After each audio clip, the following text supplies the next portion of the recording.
Fala pessoal, tudo bem? Bom, começando aqui a nossa frequente live mensal sobre as carteiras recomendadas do BTG Pactual, mais uma vez acompanhado diretamente dos nossos estúdios de Nova York, nosso estrategista Cadu Sequeira. E aí, Cadu? Fala, Bruno, tudo bom? Prazer estar aqui Tudo com bem? você e com o nosso ouvinte. Boa, beleza. Bom, pessoal, clássico, né? Se está inscrito, não está inscrito, se inscreve, compartilha com quem eventualmente você acha que pode gostar aqui do bate-papo. Enfim, todos os links aí das carteiras vão estar na descrição do vídeo. E, por favor, nos mandem perguntas, questionamentos, considerações que vocês quiserem aprofundar aqui de tema. A gente está sempre aqui olhando o chat para tentar fazer isso aqui o máximo interativo possível. Bom, sem mais delongas, Cadu, mês de setembro, um mês um pouco mais difícil, né, um pouco mais árduo, né, para o mercado de capital, pelo menos aqui para o nosso mercado, né? Lá fora acho que é uma outra questão. E aí a gente viu, né, esse descolamento, de certa forma, né, Brasil versus o mercado global. A gente aqui numa dinâmica, realmente o local acabou falando mais alto, né, principalmente olhando ali a parte do fiscal, enquanto lá fora a gente teve uma redução de juros importante, uma sinalização importante por parte do Banco Central americano. Mas, de novo, né, sempre acho que é importante ponderar como, no limite, a Bolsa Brasileira, né, a gente é um mercado emergente e a gente também tem, de certa forma, a gente se favorece dessa queda de juros, o que, de novo, não foi verdade em setembro, né? Então, jogando aqui a bola agora para o teu campo, né, como é que está a tua percepção desse movimento recente? Estados Unidos, aqui a gente subiu juros, muito que a gente já vinha falando no passado recente, mas com um componente novo ao final de setembro, que foi essa aceleração, com esses novos estímulos que buscam acelerar, né, realizar uma aceleração na economia chinesa, o que aí, sem dúvida alguma, foi a grande novidade. Fala, Bruno. Então, é isso mesmo, acho que você resumiu bem o cenário. A gente tem, por um lado, um cenário de afrouxamento da política monetária nos Estados Unidos, o que é boa para mercados emergentes, o que é boa para o Brasil. A gente agora, com esse pacote de estímulo agressivo, eu diria, de estímulo monetário e fiscal na China, também, em tese, é positivo para o Brasil, né? Teoricamente, a China é o nosso maior parceiro comercial, então, condições econômicas melhores lá significa que a gente vende mais para lá e a nossa economia vai melhor. Então, e normalmente, até, inclusive a gente bota um gráfico desse no relatório, quando o mercado de acionário chinês vai bem, a gente vai bem também. Sim. Então, esse processo costuma ser casado.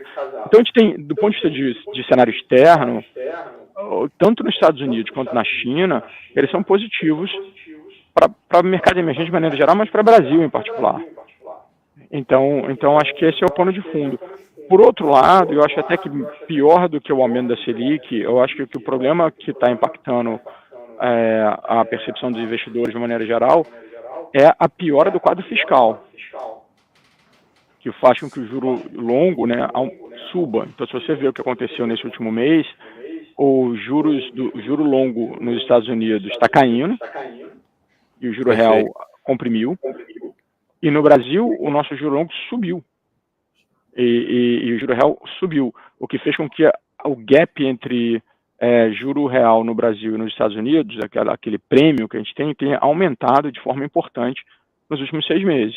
Então, de novo, o mundo está ajudando, o nosso juro real longo, que é importantíssimo para ações, devia ter caído, mas ele subiu porque tem uma percepção de risco maior, por causa, eu diria, a minha impressão é que especialmente por causa da situação fiscal. O orçamento que foi apresentado no final de agosto foi um orçamento que é difícil de acreditar, né? Tem muita receita ali incerta, tem despesas que estão crescendo menos rápido que a gente acha que vão crescer, então parece um orçamento que vai ter que ser revisado.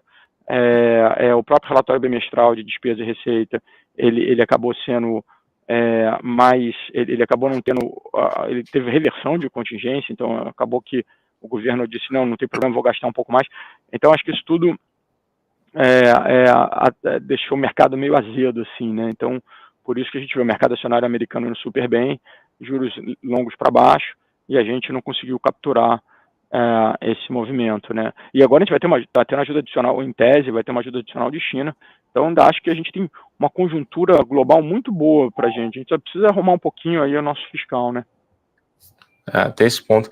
Agora, por outro lado, também você destaca ali, né, Cadu, como a despeito desse contratempo, né, vamos colocar desse jeito, desse contratempo ali do lado fiscal, o fato, enfim, disso trazer uma certa pressão em termos daquela boa e velha batalha ali entre renda fixa e renda variável, como as empresas brasileiras, ou uma maior parte, vamos colocar dessa forma, né, das empresas listadas, elas hoje são muito geradoras de caixa e estão ou pagando dividendos, enfim, algo que a gente também de forma recorrente levanta aqui, você deixou mais evidente, né, tanto na carteira quanto no relatório também nessa semana, né, falando somente sobre esse tema, né, de como as empresas, como você tem hoje várias opções de empresas que são geradoras de caixa. Então, era mais assim nessa provocação que, ainda assim, talvez diferente do que foi em outros ciclos, talvez de aperto monetário, ou mesmo em outros momentos onde a NTNB ela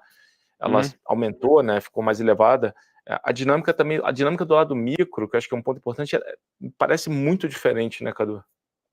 Não, eu acho que total. Acho que se a gente olhar o que está acontecendo com as empresas. Bom, primeiro, um ponto que você colocou muito bem, o nível de alavancagem das empresas brasileiras, quando a gente olha o consolidado hoje, ele é menor do que a média histórica, ele é muito menor do que o que foi lá na recessão de 2015 e 2016, que as empresas estavam muito mais alavancadas.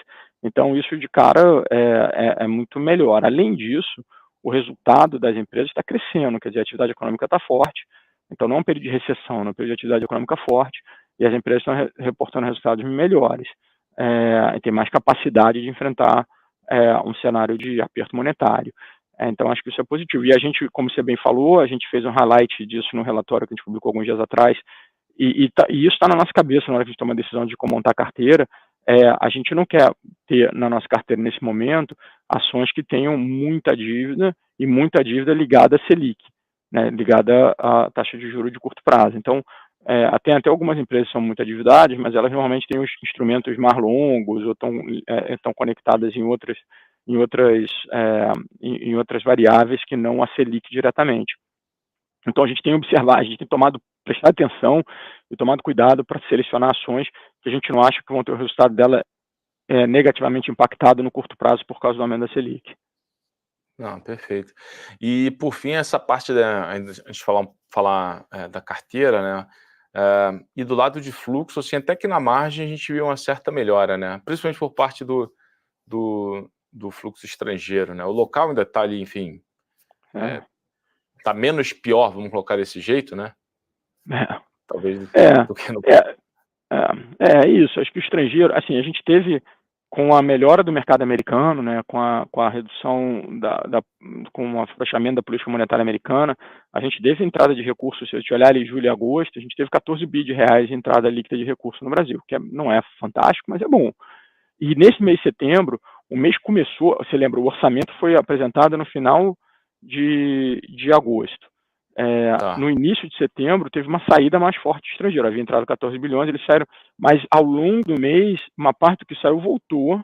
Tanto é que quando a gente fez o recorte das entradas dois dias atrás, a saída de estrangeiro no mês de setembro estava só perto de R$1 bilhão. Chegou no início do mês, chegou a ter 4, 5, então ele recuperou um pedaço do que tinha, de novo, porque as condições, eu acho, de mercado fora do Brasil são boas, e a gente acaba atraindo algum dinheiro. Na parte local é mais difícil, né? Local, com o juro subindo aqui, é difícil o investidor local mover para ações, né? Quando ele tem alternativas tão atraentes em renda fixa local, né? Perfeito. Boa essa discussão ali do que a gente estava falando anteriormente, né? Nesse movimento acaba realmente ficando um pouco mais complexo, tomar mais risco pensando em renda variável, pelo menos nesse curto, médio prazo.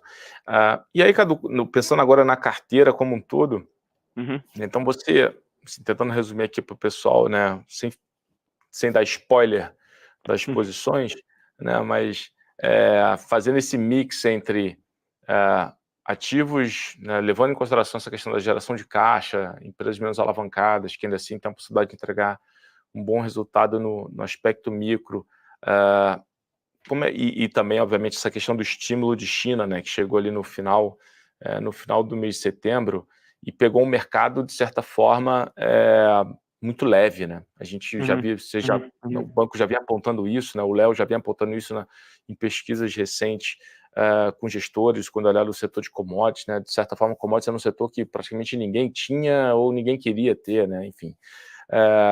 E aí você tem um pouco dessa discussão de short squeeze, né?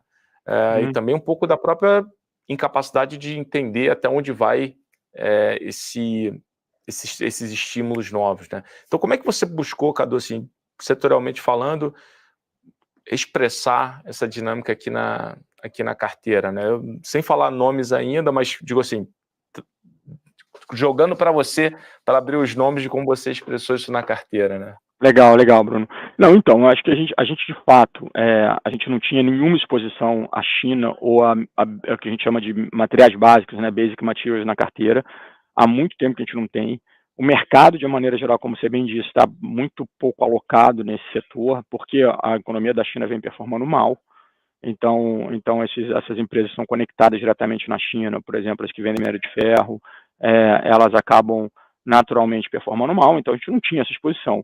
E o que mudou nos últimos 15 dias foi que teve um pacote de estímulo monetário e fiscal muito relevante, anunciado pelo governo chinês, que a gente não tem certeza ainda, está muito cedo para dizer, mas a gente acha que pode ter um impacto positivo em atividade econômica na China.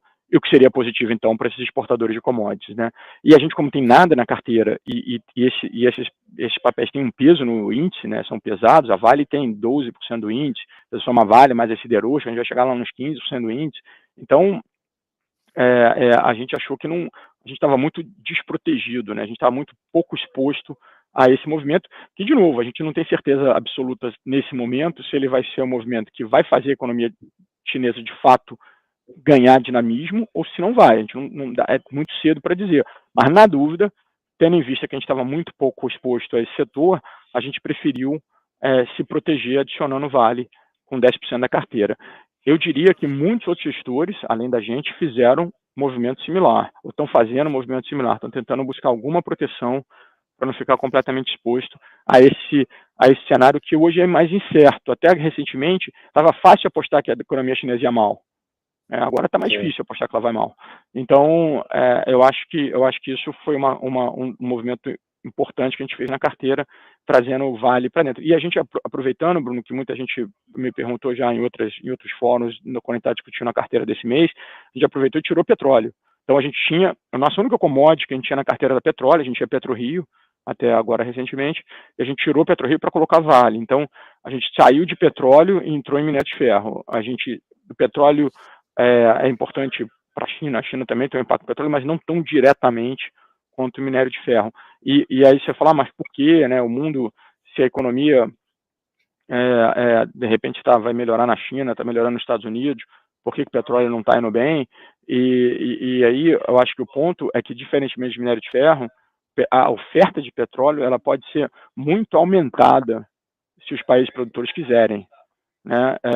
Ao passo que aqui para minério de ferro não dá, né? Você não chega um belo dia e fala assim, agora liga aí a mina e começa a produzir muito, mas não tem, demora para produzir. Então, eu acho que essa é uma grande diferença. A oferta de minério versus a oferta de petróleo tem uma diferença muito grande. De petróleo você consegue muito mais facilmente colocar a oferta no mercado. E na verdade, o que a gente escutou recentemente é que alguns países que são grandes produtores da OPEP estão falando de manter a sua produção, o que significa talvez manter os preços pressionados.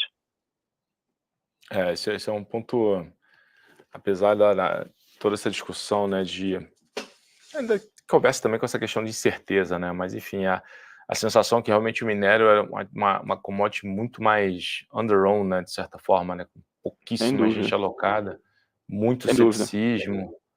O oil talvez não fosse um call de consenso, mas sem dúvida alguma, assim, os ativos do setor eles realmente permeavam a boa parte da carteira dos gestores, né? Aí discute se era PetroRio ou Petrobras, mas enfim, aí realmente uma relevância maior. E E ainda seguindo ali, né, pela carteira, Cadu, passeando mais pela carteira, dentro do setor financeiro, né, Rosman já vinha falando há muito tempo sobre a questão do setor de seguro e como ele estava, de certa forma, animado com as boas perspectivas operacionais do setor.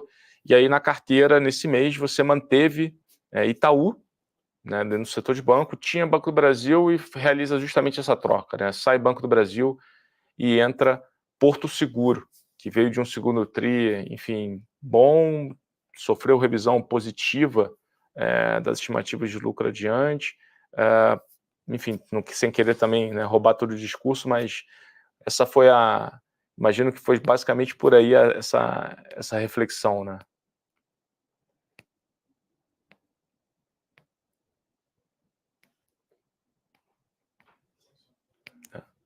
Cadu, acho que você está no mudo aí. Opa. Desculpa, eu estava no mudo. Nada. Então, as seguradoras, o Dudu já vinha mais positivo, de fato, com o Porto Seguro. De uma maneira geral, Bruno, até nesse calmar macro, o aumento da Selic é boa para as seguradoras.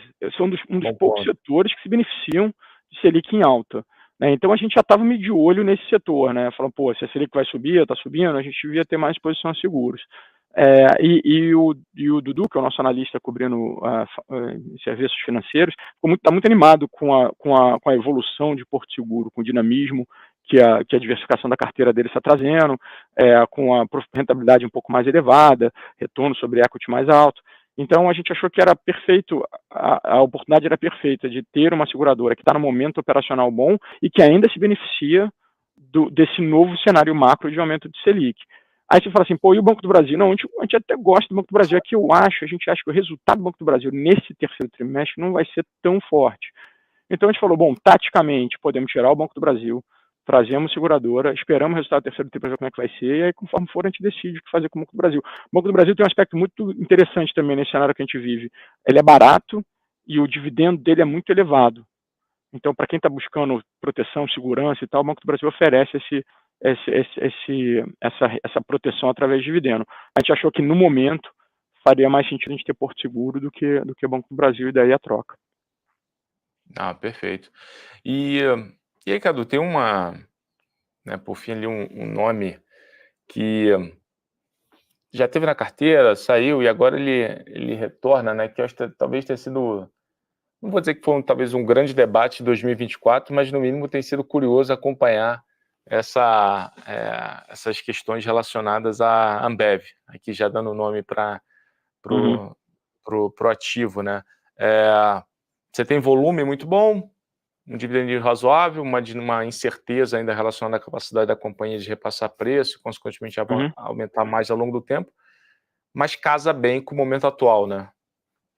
Então, a Ambev é sempre um call difícil de fazer, né? A gente, no passado, e quem acompanha a nossa cobertura e acompanha a cobertura do Thiago Duarte, sabe que a gente sempre teve uma visão crítica, principalmente por duas razões. Primeiro, porque a Ambev negociava num múltiplo muito alto, inclusive a prêmio para a sua controladora, para a ABI, que é a controladora da Ambev, e numa dinâmica competitiva difícil, né? O que aconteceu nos últimos, talvez, ano e meio ou dois, é que teve um de-rating, que a gente chama, né? O múltiplo de Ambev caiu muito. Hoje a Ambev ela negociava com prêmio. Hoje ela negocia com 25% de desconto para a ABI. Então, num valuation muito mais barato, em torno de 13 vezes PI. Com isso, porque ela cedeu muito de preço, o dividend yield que ela hoje paga é bastante interessante, é em torno de 8%, que está entre os maiores. Normalmente os bons pagadores de dividendo no Brasil vão pagar 8, 9, 10% de dividend yield. Então ela está num yield razoavelmente bom, porque o preço está muito mais baixo. Além disso, os volumes, como você falou, os volumes do mercado de cerveja estão fortes, até porque a atividade econômica está forte. Então isso ajuda a gente a ficar um pouco mais animado com o resultado do terceiro tri. O lado ruim dessa história toda é que a competição é forte nesse setor, e tem sido forte, os preços têm sido pressionados. A gente acha que no cenário em que o volume cresce muito, o incentivo para pressionar preço fica menor. Então talvez a gente tenha resultados um pouco melhores.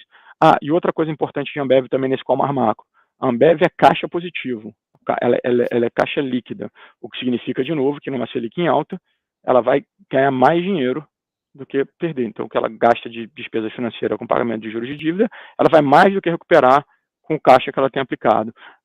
Então, é uma dessas poucas empresas que se beneficiam, na verdade, de uma Selic mais alta. No curto prazo, né? A Selic alta não é bom para ninguém porque desacelera a atividade econômica, mas no curto prazo ela se beneficia. Então, a gente achou que essa combinação, valuation mais ajustado, desconto grande para a controladora, volumes mais altos, ser caixa positivo, a gente achou que isso tudo faria dela um bom nome para a gente ter mais defensivo, né, um papel mais defensivo, mais previsível. Então, a gente achou que essa combinação toda faria dela um bom nome para a gente ter na carteira. Boa. E aí, antes só da gente também falar um pouco, né, do restante dos setores, assim, de forma geral, só para pegar, foram 2 modificações na carteira de small cap esse mês, né, Cadu? E, enfim, 2 nomes que também já há algum tempo não apareciam por aqui. Aliás, um deles nunca havia aparecido. Então, É verdade. começando pelo fim, vamos lá. Então, a gente tem entrada na carteira esse mês Serena, né, uma empresa, uma utility, na parte de renováveis, e GPS, na parte de serviço, voltando aqui também depois de um longo tempo para a carteira de small cap, né, cara? Isso. Então, a gente botou, esses são os 2 novos entrantes, como você bem falou, Serena, antigo Omega, para quem não lembra, é a primeira vez que a gente coloca na carteira. A gente está tirando 2 nomes, a gente tirou Santos Brasil, porque agora que já teve a oferta de compra, a gente acha que não tem mais muito upside, o papel já ajustou, e a gente está tirando também a exposição a óleo, da mesma maneira como a gente tirou PetroRio do Tenci, a gente tirou Recôncavo do Small Caps. A gente está trazendo Serena. Serena é o seguinte, Serena tem uma alavancagem alta, pouco ligada na Selic, então é muita alavancagem para muito projeto, né, projeto de financiamento, project management, e ela tem algumas, ela negocia num preço que a gente acha que nunca viu negociar, talvez essa é uma das razões pelas quais a gente está trazendo, uma TI real de 16%, então bastante alta, acho que é a mais elevada de toda a nossa cobertura do setor elétrico, e ela tem uma alavancagem razoavelmente elevada, que não é ligada na Selic, não é selicada, então ela não sofre com aumento de juros imediatamente, ela só tem 14% da dívida dela em Selic, mas ela tem vários projetos que ela está vendendo pedaços, ela está no processo de vender pedaços de projetos, o que ajuda a desalavancar a empresa e a transferir uma parte desse valor de dívida para a equity. Então, a gente acha que essa é uma empresa barata, que tem algumas opcionalidades aqui na nossa frente, então a gente achou que estava no momento bom para colocar lá na carteira, né? Daí a entrada de Serena. E GPS, a gente sempre gostou desse papel. Tinha ele, né, já teve ele nas carteiras antes. E aí passou um período aí difícil para a empresa. Ela teve primeiro algumas questões de provisionamento trabalhistas em excesso, que não havia feito antes. Depois ela fez uma aquisição essa empresa foi montada via M&A, né, via aquisições. Mas ela fez uma recentemente que foi muito grande, muito maior do que a média. E muita gente ficou preocupada com a velocidade de integração, os problemas que podiam vir de integração e tudo. Que a gente acha que hoje já estão mais bem precificados. O papel sofreu muito, ajustou muito, e a gente acha que a gente está numa fase nova, a gente vai começar a ver resultados melhorando a partir do terceiro tri, uma empresa que tem boa gestão, bem tocada, um business que cresce, aí deve crescer seus 20% ao ano nos próximos 4 anos, 20, 25, então boas perspectivas de crescimento, um valuation mais ajustado, management bom, essa é a razão da gente ter trazido ela de volta. A gente gostava antes, é que a gente tirou porque teve muito ruído aí de provisão, com M&A e tal, a gente acabou tirando, mas a gente já gostava. Boa, perfeito. E aí, por fim, pessoal, só para também concluir aqui esse bate-papo, outros temas que continuam permeando ambas carteiras aqui, né? Então, utilities, né, serviço básico, perdão, que a gente comentou, Matensim, Elet, Eletrobras, Equatorial estão lá, Serena, o Cadu comentou aqui da parte de small cap, na parte de construção civil, Cirela, Natemsim, uma tenda está na carteira de small cap, que aliás é outro ponto, né, Cadu, esse setor de baixa renda, esse aí então é pouquíssimo afetado pela dinâmica de juros, né, juros mais altos, né, tende a ter um pouquinho de alavancagem, mas enfim, está num processo de desalavancagem importante. Exato.